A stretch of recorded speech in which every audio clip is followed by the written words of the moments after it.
Yud, kok aku lihat kamu sendu-sendu gimana gitu? Kenapa tuh? Aduh, lagi pusing banget nih, Mi.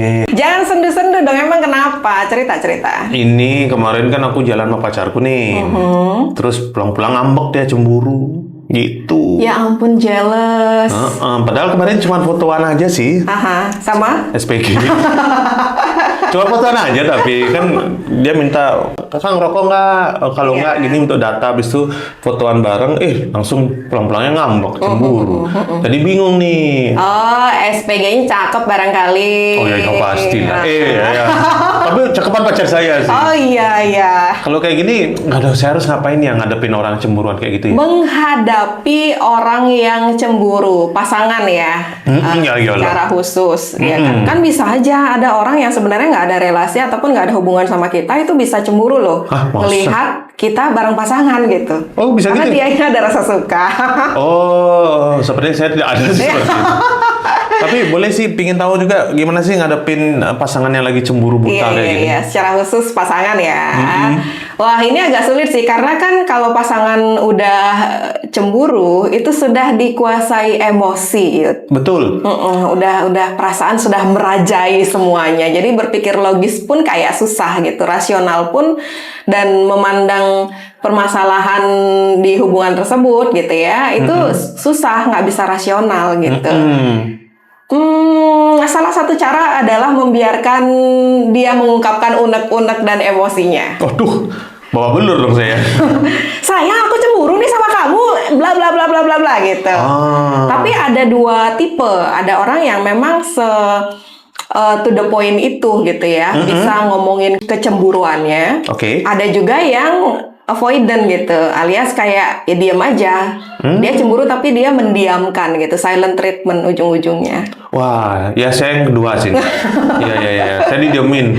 Kamu kenapa? Nggak tahu. Pikir aja sendiri. Nah, tahu dari mana dia cemburu? Oh, kamu tadi bagus banget posenya. Gitu, kode-kode gitu. Oh, kamu cemburu karena itu, sayang. Dia bilang gitu kan. Bisa bilang, enggak, tapi bagus banget. Kamu jarang pose kayak gitu sama aku. Kamu nggak mau pulang sama dia, gitu. Sampai pulang-pulang, kakak bagus ya, kakak ngerokok sehat, gitu-gitu. Oh iya. Bener. Nah, ada dua cara sih, tergantung pasangan kita itu tipe yang mana, Yud. Oh gitu ya. Kalau yang pertama, kalau misalnya pasangan kita itu tipikal yang ngomongin langsung gitu ya, aku cemburu nih sama kamu, bla bla bla bla bla. Dia bilang langsung, berikan dia keleluasaan untuk mengungkapkan semuanya.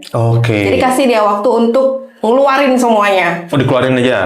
Unek-uneknya itu. Emosi-emosinya dia? Yes. Habis itu tinggal bilang, udah, boleh aku ngomong sekarang? Gitu. Enggak. Itu jawabannya gimana dong? Ya udah lanjut. Oh, lanjut lagi. Okay. Karena gini, Yud, pasti ada batasannya gitu. Setiap orang itu ketika mengeluarkan emosinya pasti ada batas cukupnya, nggak terus-terusan kayak keluar gitu. Pasti ada momen kayak capek, abis gitu loh. Dan ketika itu sudah puas disalurkan, dia akan bisa lebih tenang dan kita bisa ngomongin itu gitu. Oh, jadi berikan dia terus keluarin semua emosinya ya. Akhirnya kita bisa memperjelas tadi itu gini loh, yang aku fotoan sama SPG itu karena biar dapat diskon misalnya, atau apa gitu. Kasihan loh, dia berusaha sampai malam gitu. Apalagi kalau misalnya SPG-nya juga harus kayak laporan gitu kan ke atasannya, harus ada bukti bahwa dia sudah memasarkan, jadi harus fotoan bareng gitu. Jadi diperjelas sehingga akhirnya si pasangan kita ini bisa berpikir, oh ternyata gitu ya gitu.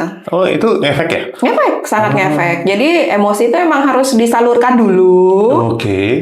Kita akui bahwa kita itu jealous gitu kan. Dan sebagai pasangan yang mengetahui si dia ini jealous, ya kita memberikan keleluasaan untuk itu. Itu baru tipe yang pertama. Baru tipe pertama. Tipe yang mau ngomong nih. Nah, kalau misalkan kayak pacar saya tuh, tipe yang ngomong aja, enggak pakai kode kan. Dikira saya James Bond kali ya. Susah sekali. Iya. Kalau yang pakai kode-kode abis itu nggak mau memperjelas sesuatunya gitu kan. Ya kitanya yang harus proaktif. ajak dia ngomong gitu. Oh. Daripada kode-kode seperti itu, yuk ngomong yuk gitu. Kemarin udah tak coba kan. Kamu kenapa? Enggak, gitu. Iyalah. Sebelah enak loh, emang. Terus kan mikirnya biar ngajak makan, terus biar bisa ngomongin gitu loh. Karena dia nggak mau ngomong. Kemudian saya mikirnya kalau saya ngajak makan sebelah pedas, tambah pedas dia nanti kan. Malah takut jadi saya, malah waspada. Tapi biasanya memang khususnya perempuan ya Yud ya, memang harus maem dulu. Oh gitu ya? Iya, maem yang enak dulu. Oh, Karena saya itu bagian dari pemenuhan emosi, bukan hanya pemenuhan rasa lapar. Oh wah, saya jadi agak takut nih. Jadi ketika dia sudah maem, tambah bertenaga, tambah keluar emosinya. Enggak, justru malah enggak seperti itu loh. Masa Justru ya? malah bisa lebih tenang. Oh, bisa kayak gitu? Iya, serius, serius. Dari mananya? Itulah bedanya pria dan wanita gitu ya. Oke, Ini sepengalaman saya juga sebagai seorang perempuan. Iya. Valid lah ya. Sebagai seorang wanita ngobrol juga sama teman-teman, pengalamannya sama seperti itu. Jadi kita coba deh makan dulu, pasti lebih tenang. Oh, wah kemarin tuh saya gara-gara di kode-kodein, saya nanyain kamu makan apa? Enggak, makan apa? Enggak, bla bla bla. Enggak, akhirnya saya nggak ajak makan. Habis itu tambah didiemin dia. Yaudah kurang peka. Iya sih. Tapi memang saya kepikiran sih sama yang tadi saya ajak fotoan tadi. Maksudnya produknya bagus gitu ya. Oh, berarti harus saya proaktif dulu ya? Iya, harus proaktif. Karena kalau misalnya tipikal perempuannya seperti itu ya, yang tipikal nomor 2, itu pengen biar si laki-lakinya atau prianya lebih effort gitu. Pengen lebih diperhatikan sebenarnya gitu. Cuma kan ada titik capek ya sebagai seorang pria gitu ya. Iya. Untuk proaktif terus gitu. Karena kan hubungan ini kan harusnya 2 arah tuh. Benar. Nggak boleh di salah satu pihak aja yang proaktif, ya kan? Jadi ada kok momen dimana sebagai seorang pria, ya udah kalau misalnya kamu maunya begitu, kamu maunya diem aja, nggak mau memperjelas, ya mungkin kita berjarak dulu gitu. Oh, didiemin. Didiemin.